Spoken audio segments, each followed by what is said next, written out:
divčí sen. Lebo sa podobá na cikoša. Divčí sen. Tak hneď, že divčí sen. Inak žiadny není pomenovaný. Tu je tá ozvena najsilnejšia, lebo je to najďalej od vstupu. A tam, kde sme boli vzadu, tak tam nám to zamerali, tak sme 70 metrov pod hrebeňom kopca. Dosť.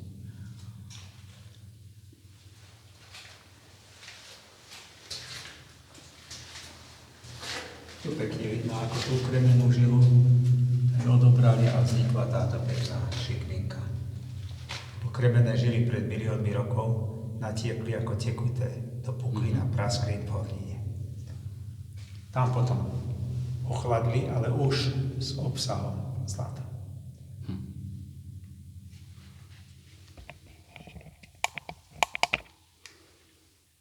Takže 10 cm a 18 metrov je obrovský.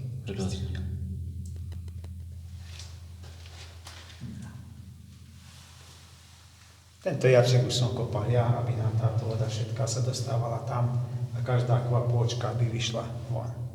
Aby sme tu nemali vody. Je to len také, že sa chodí a je to vlhko, takže aj to raz do roka vezmem hadice tam v jednej šachte, dám ponorku, čerpadlo a toto pekne, keď postriekam, tak má každá chodba aspoň 2% sklon a všetko to pekne vychádza vonku. Čiže ostane čistá podlaha, piesoček, ktorý tam baníci si nechali, aby mohli vláčiť púriky.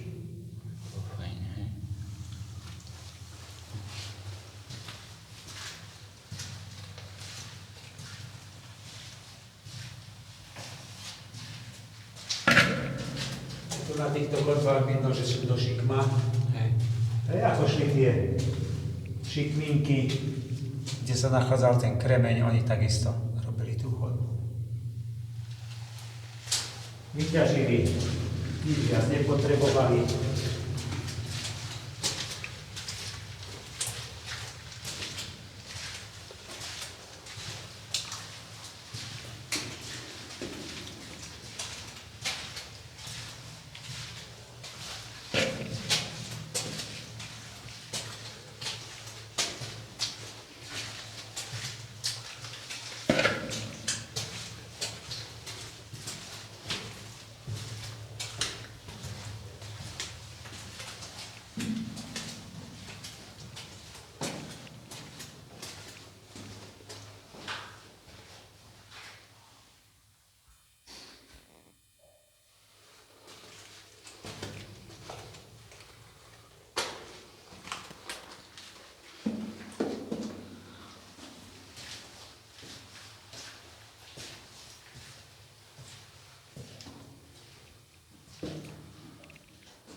No a pozor, je to troška nižšie.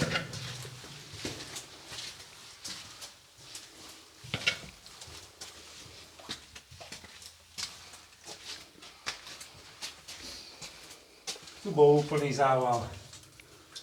To som musel všetko vyčistiť, vystužiť, aby som sa dostal do týchto priestorov. A tam ide komín.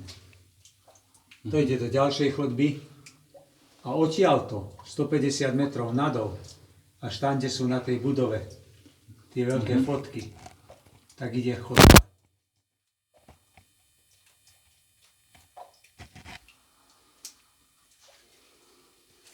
Na tej budove, čo sú fotky, to bola takedy banícka ubytovňa. No. A za ňou je dvor a tam bola chodba, štôlňa, ktorou sa fáralo do tohto kopca. Tam zostalo veľa kamenia na tom dvore, tak potom prvý majiteľ v určitom období si dal postaviť tam pivnicu. A je odvetraná banskou chodbou. Tak to super má. To teraz vlastníme my, naša rodina. Hej. Aj ten dvor, aj tú budovu veľkú, aj tú pivnicu. No a v zimnom období sa pokúšam dostať tou chodbou smerom sem. Takže idem z tej opačnej strany. No z tých 150 metrov mám vyčistených len 17. Tu stačí hlavou len doľava uhnúť.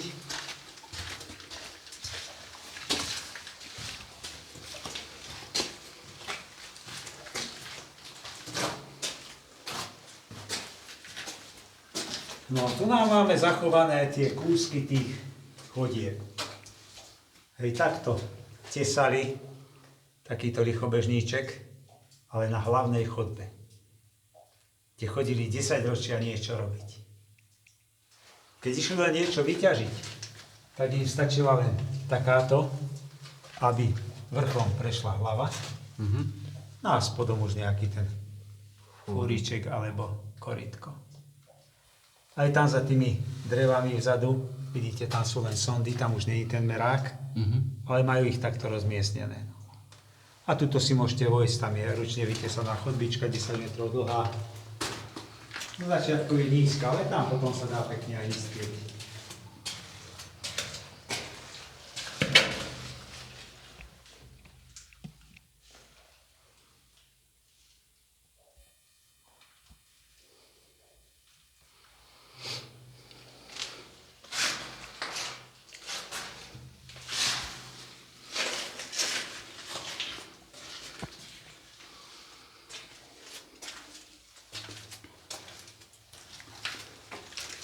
No a tu je úpadnica.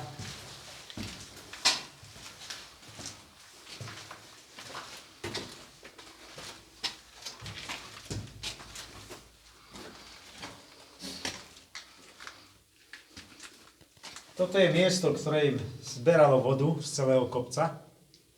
A tu na doľava je vykopaná 15,5 metra dlhá chodba. Dedičná odvodňovacia štôlňa. Len za to obdobie, keď tu ťažili, neprerazili to cez kopec von, čiže tá voda neoteká. Ale sa tu sústreďuje. Už som to 2 razy vyťahoval tú vodu a keď som sem prišiel prvýkrát, tak hladina vody bola až 1,5 metra vysoko. Dosť. Bolo to všetko zatopené. Tak som to vyčerpal, dorobil som tu tieto schodíky, dá sa tam pekne ísť pozrieť. Nafotiť. Tak môžeme ísť? Môžete, kľudne.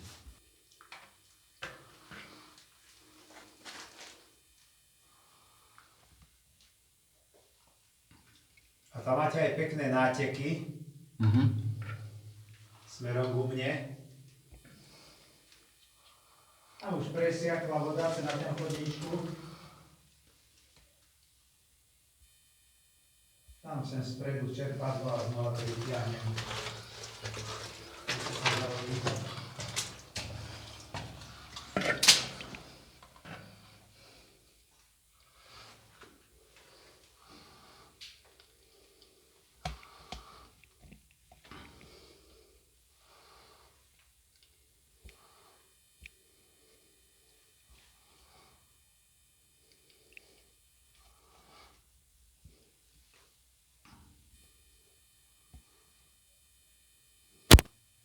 Do toho sa nasýpalo, z toho sa sypalo do dier. Ten som našiel dole, keď som to čistil, upratoval. Tiež pekný aragonit. Čiže sa vyskytuje len tam, kde to naozaj má tie podmienky a možnosti. Takto sa vytvoriť a kryštalizovať. Inak tie chodby, čo sme prechádzali, tie boli striekané rokov. S tým som nerobil nič.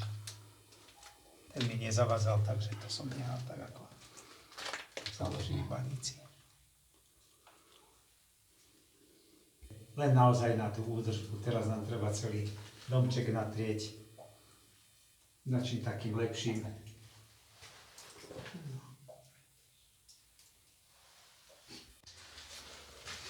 On bol riaditeľom tej bane. Tam, čo dodnes sa ťaží ešte zlato striebro.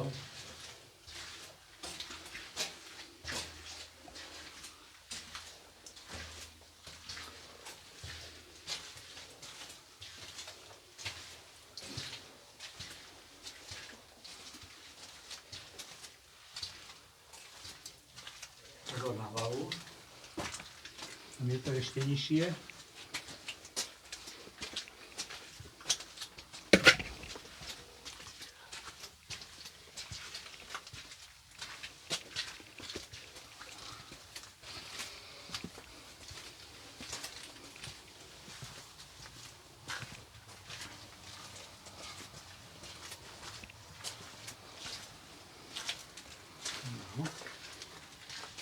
Pozrieme len, ako sme s časom na tom.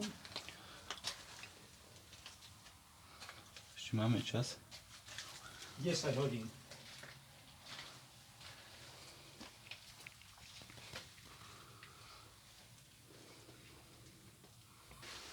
To je to bez výzdoby. Aha. Už sú len takéto pekné chodby, ale sú tam zase dve také pekné šachty. Tam má 5,5 metra hĺbku.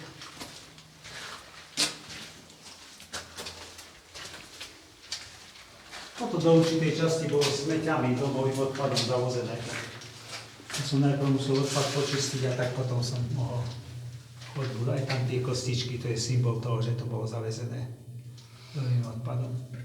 Toto sú zbytky z tých výdrev, čo som v tých závaloch našiel, tieto kúsky dreva. No a toto je tá kremená žilka tu, čo ide. Tento biely pás, to je kremeň v íli.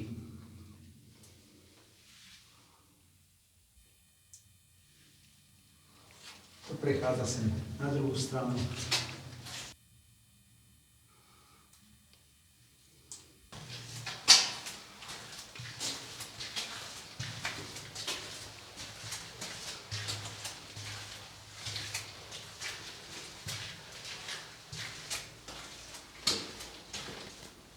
No tu je tá šachta.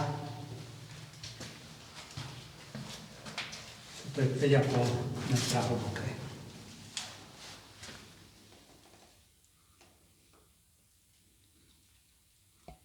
Keď prišli do 5 metrov na úroveň potoka, keď začala natekať, takže potom to čerpali pomocou dreveného potrubia vákové kúfy. Keď tej vody už bolo tak veľa, že to nestíhali čerpať, tak premostili a išli po kremenej žile, ktorá išla touto ľavou stranou. Tu sú zase tieto pekné plochy šikmé. Odtiaľ odobrali ten kremeň a išli smerom dopredu.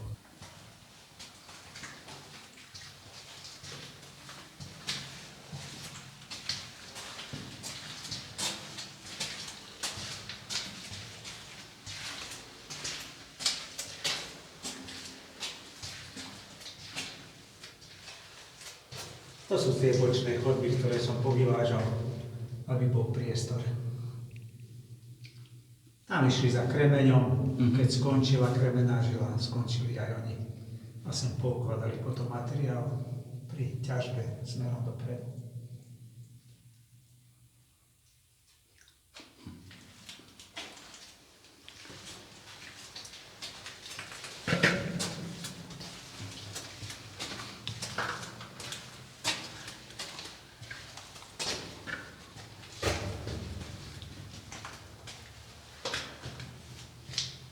Druhá šachta. A to bola úplne zavezená kamením, tak som ju vykopal do 1,70 m. Tá farebnosť, čo je na tom, tak to je z tohoto Heitzmannu, ten pri výrobu bol masný a kvapky, ktoré tam stiekli s vodou, tak to vytvorili takúto farebnosť. To je taká olejová škvrna.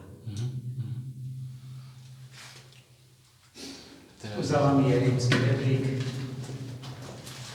Takéto.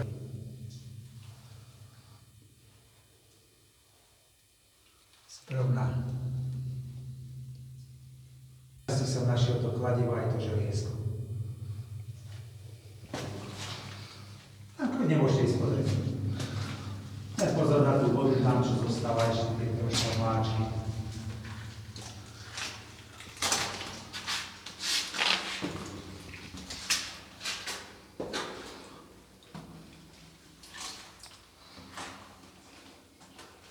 To je 14,5 metra dlhá šachta.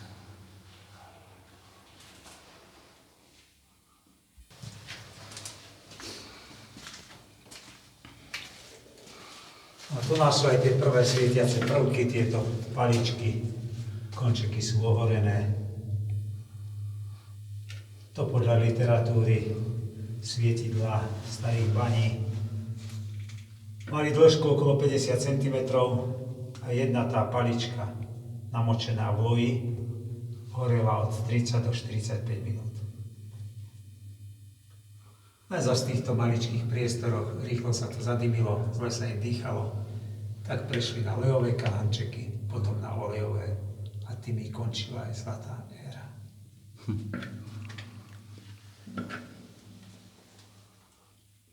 Teplota. Táto dlhá čiarka je 0. Tam to vychádza na tých 5, 6, 7 stupníkov. Relatívna vlhkosť, to je na tejto druhej, tá je 75%.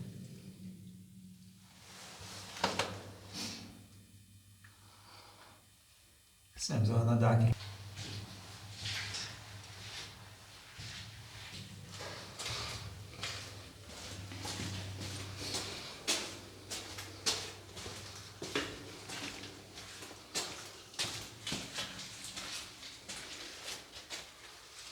Toto je originál základka, ktorú založili starí baníci. Takto bola založená každá tá chodba.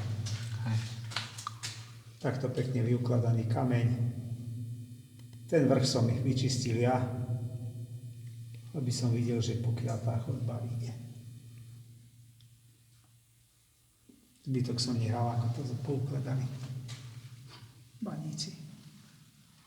Poukladali raz poriadne, aby sa im to nevysýpalo na chodníček. Takže všetky bočné chody vystriekaná vodou. Tam vidno aj tie pekné biele kremené žilky.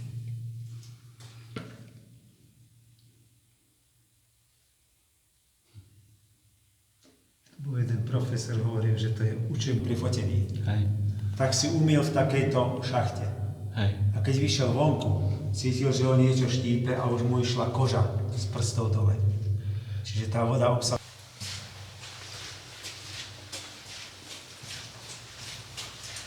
Aj tu je pekná taká kremená žilka, v strede je železo. Z tejto strany asi si vám už. Vidno. Hej.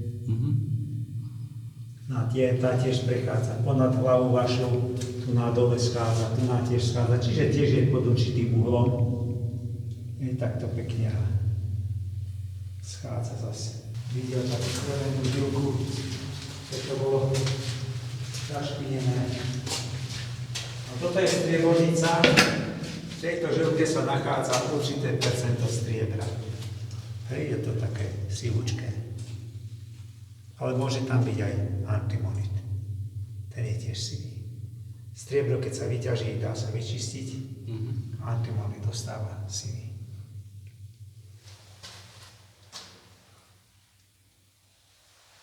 V závere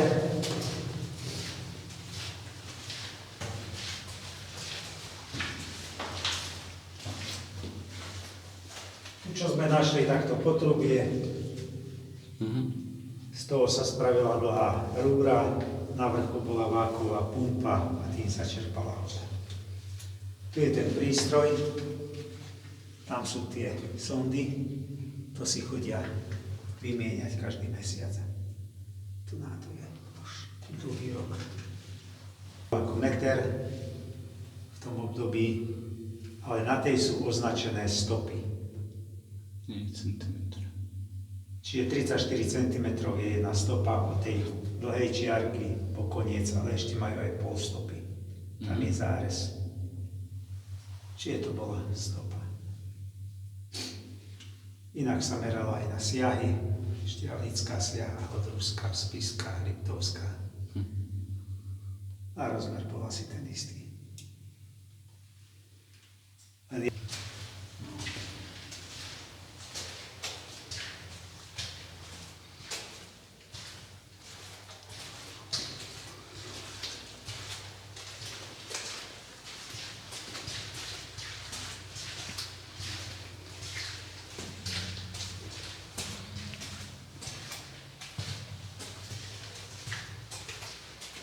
Že tu nám naozaj len teplejšie sa obliecť, lebo je len 7 stupňov na už.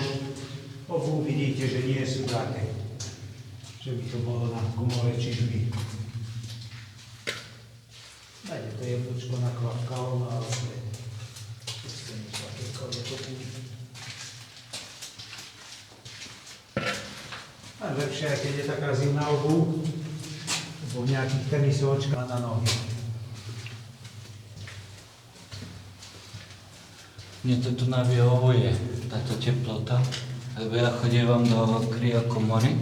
Aha.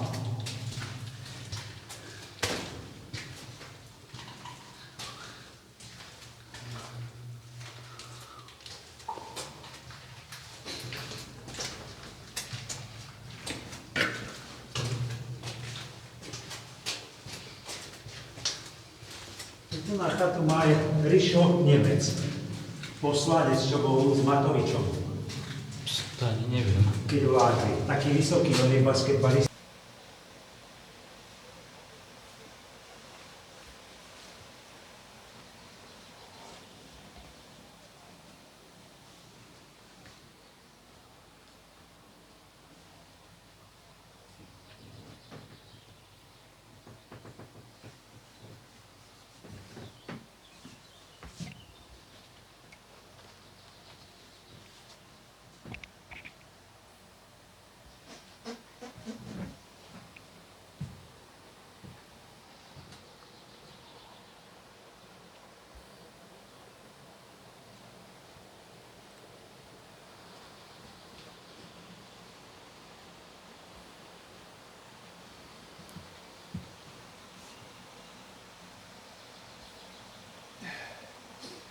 My sme radi, ak môže ísť aj psík, zoberieme aj psíka, ak nie, tak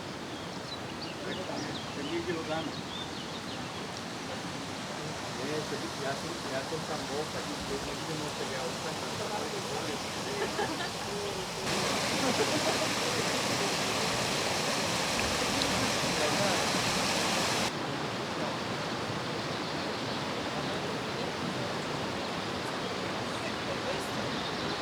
Keby to bol bez, tak akože viem ho zabaviť.